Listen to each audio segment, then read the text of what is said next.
Hello everyone, the fundamental war channel में आपका स्वागत है। लेक्चर स्टार्ट करने से पहले चैनल को लाइक एंड सब्सक्राइब जरूर कर लीजिएगा।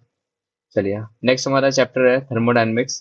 थर्मोडायनेमिक्स बेसिकली डील किसके साथ करते हैं? एनर्जी चेंजेस का, जो भी अकरिंग होती है ड्यूरिंग वेरियस फिजिकल प्रोसेस या फिर केमिकल प्रोसेस। फिजिकल प्रोसेस का मतलब किसी भी टाइप का जो भी आपको चेंज मिले, जैसे H2O लिक्विड से H2O सॉलिड में कन्वर्जन है, H2O सॉलिड H2O गैस में कन्वर्जन, ये सारी प्रोसेस किसमें कंसीडर होती है? फिजिकल प्रोसेस में।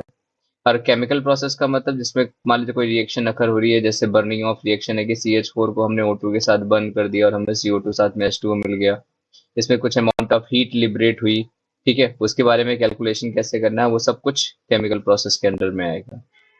ठीक है, तो बाकी अब डिटेल से हम इस चैप्टर के बारे में जब पढ़ेंगे तो हमें समझ में आ जाएगा कि फिजिकल और केमिकल प्रोसेसेस कैसे कैसे इसमें प्रोसीड होते हैं और इस चैप्टर का उनके साथ क्या रिलेशन है।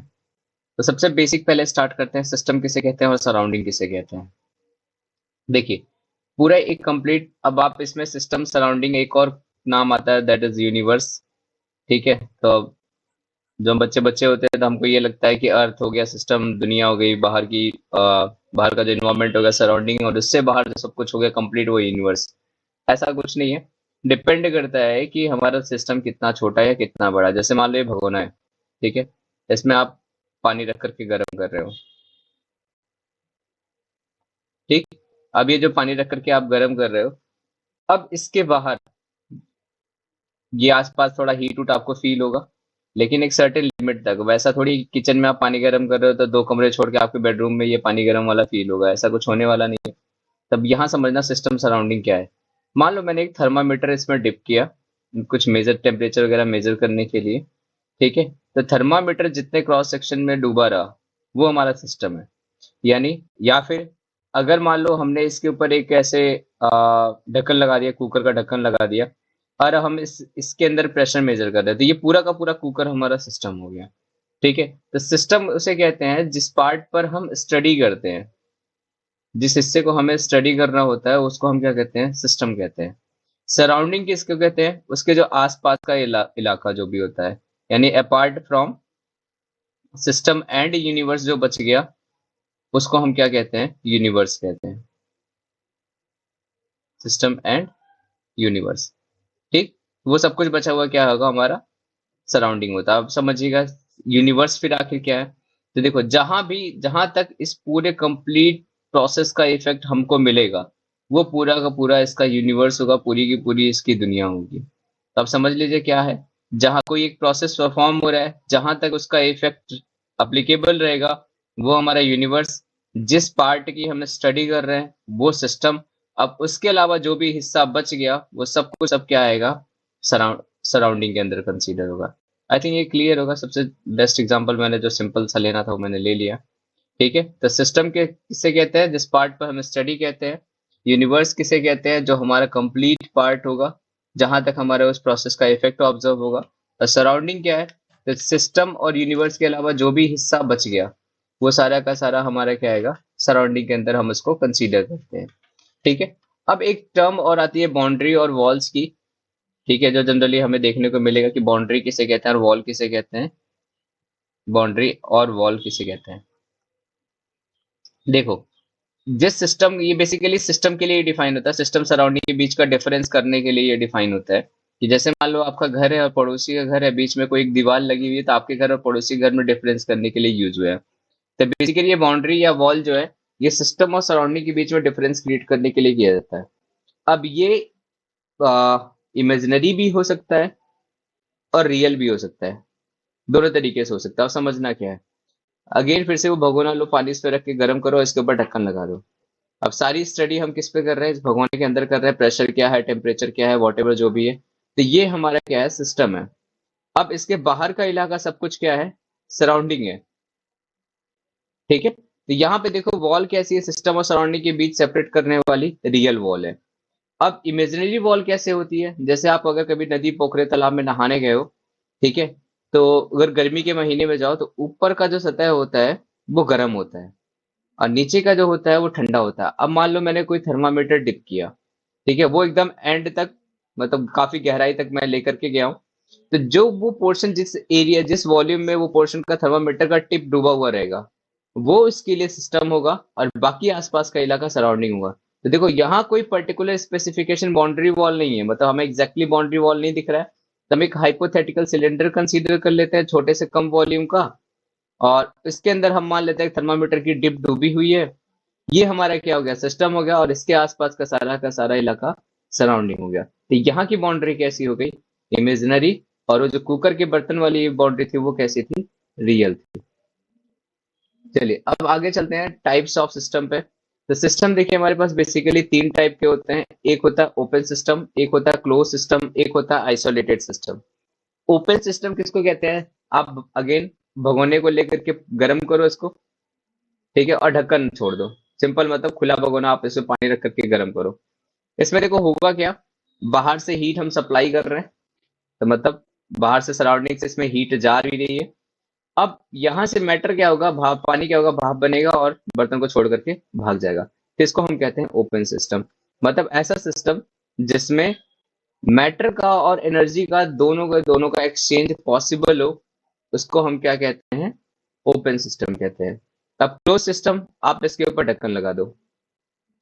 अब आपने अगर ढक्कन लगा दिया तो जो भी मैटर है वो इवेपोरेट हो, कंडेंस हो, कुछ भी होगा, सबका सब इसी के अंदर रहेगा, बाहर आपको कुछ भी जाता हुआ नहीं मिलेगा। या फिर ऐसे इंडायरेक्टली कह लो कि अगर 10 ग्राम आप पानी लेकर के गर्म कर रहे हो, थोड़ी देर बाद भी आपको इस सिस्टम के अंदर 10 ग्राम ही वेट मिलेगा।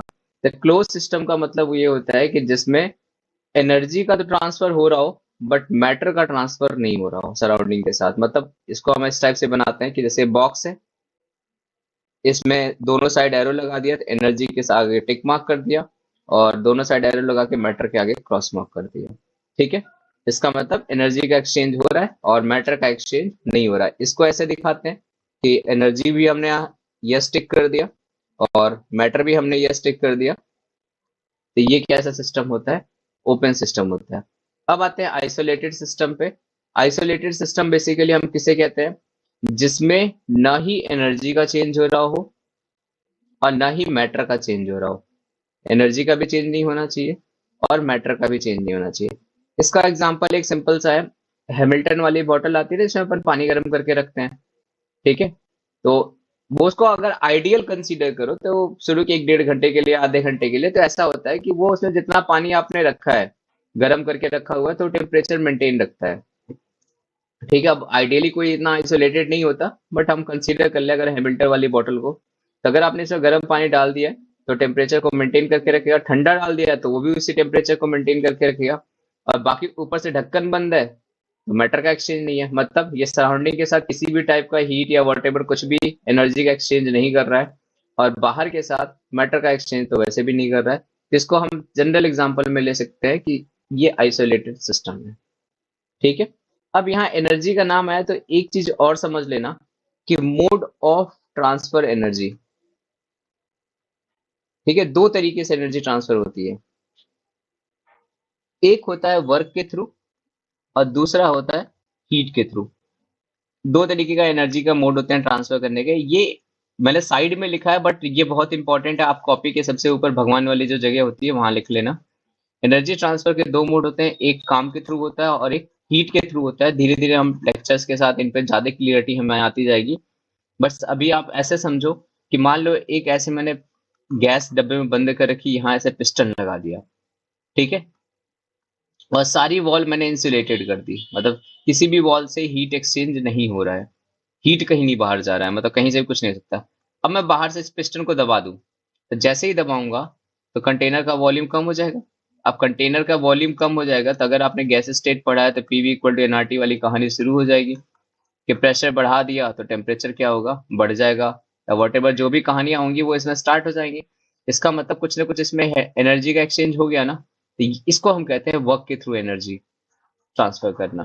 ठीक है, ऑल्दो देखो यहाँ से अंदर से हीट बाहर नहीं गई है, ना ही बाहर से हीट अंदर आई है, तो हीट एक डिफरेंट फिनोमिना है, वर्क एक डिफरेंट चीज है। तो इसके बारे में अभी बस आप नाम ध्यान रखना कि एनर्जी के ट्रांसफर के दो मोड होते हैं, एक काम होता है और एक हीट होता है, और दोनों चीज अलग अलग होती है। तो उसके बारे में हम टॉपिक के साथ साथ आगे पढ़ेंगे। चलिए अब आते हैं स्टेट ऑफ सिस्टम पर। स्टेट ऑफ सिस्टम फिजिक्स में जब पढ़ते हैं तो ये देखो डेफिनेशन थोड़ी लंबी सी लिखी हुई है, मैं आपको सिंपल टर्म में समझा देता हूँ। फिजिक्स में स्टेट का मतलब क्या होता है, कि किसी पर्टिकुलर पॉइंट ऑफ टाइम पर उसकी पोजीशन क्या है, उसकी वेलोसिटी क्या है, इसी को हम क्या कहते हैं, स्टेट ऑफ सिस्टम कहते हैं। जैसे मान लो एक पार्टिकल है, एम मास का ऑब्जेक्ट है, किसी टी टाइम पर, मतलब टी इक्वल टू 2 सेकेंड पर आप इसकी वेलोसिटी बता दो और इसका पोजीशन बता। ये जनरल मैं क्लासिकल मैकेनिक्स की बात कर रहा हूँ, ऐसे कोई लंबे चौड़े फिजिक्स की बात नहीं कर रहा कि सूडो फोर्स लगा लो दुनिया भरी कहानी कर लो, वो नहीं। सिंपल सी चीज है, ये एम मास है, मान लो टी इक्वल टू 2 सेकेंड पर आप इसकी वेलोसिटी बता दो, इसकी पोजीशन बता दो, तो ये फिजिक्स में इसकी स्टेट होगी। अब केमिस्ट्री में क्या होता है कि हमें पार्टिकल के मोशन से कोई मतलब नहीं होता। अब कंटेनर है, ठीक है, अब इस पे आपके पूछा जाए कि इसकी स्टेट क्या है, तो आप यहाँ हर एक पार्टिकल की एनर्जी, काइनेटिक एनर्जी या फिर वेलोसिटी निकालने बैठोगे तो निकालते रह जाओगे। लिक्विड की निकालते बैठोगे तब हो जाएगा, हो गया काम आपका, फिर आप पढ़ लिए। ठीक है, तो बेटर है, तो केमिस्ट्री में हम क्या निकालते हैं, हम बेसिकली पार्टिकल के मोशन का कोई भी डिटेल एक्सप्लेनेशन नहीं देते हैं। हम बात क्या करते हैं कि किसी पर्टिकुलर पॉइंट ऑफ टाइम पर प्रेशर क्या है, वॉल्यूम क्या है, टेम्परेचर क्या है, नंबर ऑफ मोल्स कितने हैं, बस हम इन्हीं सब के बारे में बात करते हैं। और किसी पॉइंट ऑफ टाइम पर अगर स्टेट की बात करें एकदम टी इक्वल टू 2 सेकेंड पर, ये सब कुछ फिक्स होगा, ये कुछ भी नहीं बदलेगा। ठीक है, तो स्टेट ऑफ सिस्टम केमिस्ट्री में क्या है कि किसी पर्टिकुलर पॉइंट ऑफ टाइम पर इसका pressure, volume, temperature, number of moles या भी जो भी वेरिएबल्स हम यूज कर रहे हैं उनकी वैल्यू क्या है, that is called state of system in chemistry. ठीक है, अब आते हैं state of system and specified by state function and state variable. तो ये दोनों चीजें हम समझ लेते हैं क्या होता है। स्टेट फंक्शन ये होता है कि जैसे मान लो आपको यहाँ ए पॉइंट से आप स्टार्ट किए, आप यहाँ बी पॉइंट पे पहुंचे। अब पहुंचने के अलग अलग तरीके हो सकते हैं। पहला हो सकता है आप पैदल पहुंच जाओ, दूसरा हो सकता है कि आप ऐसे लेट के पहुंचो, वो जो परिक्रमा लगाते हैं ना लोग, एक हाथ आगे रख लिया, फिर यहाँ निशान लगा लिया, फिर ऐसे करके फिर ऐसे पहुंच गए। ठीक है, एक तरीका ये हो गया। दूसरा तरीका होगा कि आप पैदल ही जा रहे हो, लेकिन आप अपने यहाँ से अपने दोस्त के घर गए, दोस्त के घर जाने के बाद फिर वापस से बी पॉइंट पर पहुंचे खड़े खड़े। ये दूसरा तरीका हो गया, सॉरी तीसरा तरीका हो गया। तो स्टेट फंक्शन किसे कहते हैं, ऐसे फंक्शन जो सिर्फ स्टार्टिंग और एंड पॉइंट पर डिपेंड करे, मतलब उन्हें किस रास्ते से आप पहुंचे हो उससे कोई मतलब नहीं है। आप ए पॉइंट से चलना शुरू करो, बी पॉइंट पर पहुंच जाओ, उन्हें सिर्फ स्टार्टिंग पॉइंट से मतलब है और फाइनल पॉइंट से मतलब है, इन्हें रास्ते से कोई मतलब नहीं है। ठीक है, तो स्टेट फंक्शन किसे कहते हैं, ऐसे फंक्शन जो पाथ पर डिपेंड नहीं करते हैं, does not depends on path, कि आप कैसे गए हो कैसे नहीं गए इन्हें मतलब नहीं है। जैसे एक एग्जांपल फिजिक्स में आपका सबसे सिंपल है डिस्प्लेसमेंट। आप यहाँ ए से बी पहुंचे, अब डिस्प्लेसमेंट को कोई फर्क नहीं पड़ता कि आप यहाँ से ऐसे पहुंचे हो अपनी गर्लफ्रेंड के साथ, यहाँ रुक करके फिर थोड़ी देर बाद फिर यहाँ पहुंचे हो अपने दोस्तों के साथ मटर मस्ती पार्टी करके ऐसे घूम के यहाँ पहुंचे हो, उससे कोई लेना देना नहीं। वो कहेगा कि दो पॉइंट के बीच का जो शॉर्टेज डिस्टेंस है वो बता दो, मैं मान जाऊंगा कि आप पहुंच गए हो। तो सेम ऐसे स्टेट फंक्शन भी होता है कि ऐसा फंक्शन जिसको पाथ से कोई लेना देना नहीं हो, उसे बस आप पहले और आखिरी पॉइंट से मतलब है, आप वहां पहुंच के कहानी खत्म हो गई। ठीक है, अब इसके एग्जाम्पल है, जैसे इंटरनल एनर्जी हमारा एग्जाम्पल है।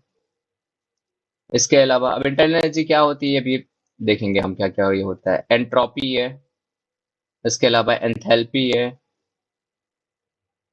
ये सारे हम पढ़ेंगे। ठीक है, तो ये हमारे बेसिकली क्या है, स्टेट फंक्शंस हैं। और इससे रिगार्डिंग स्टेट वेरिएबल्स क्या होते हैं, स्टेट वेरिएबल्स वो होते हैं जो हमारे स्टेट को डिफाइन करने में काम आते हैं। ठीक है, और बेसिकली वेरिएबल्स होते हैं which are use to define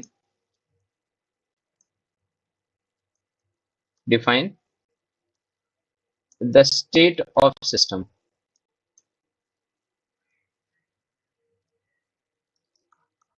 ठीक है, जैसे फॉर एग्जांपल प्रेशर हो गया, वॉल्यूम हो गया, टेम्परेचर हो गया, ये सारे के सारे हमारे बेसिकली क्या है, स्टेट्स ऑफ वेरिएबल है, मतलब इनकी वजह से आपको स्टेट के बारे में पता चलेगा।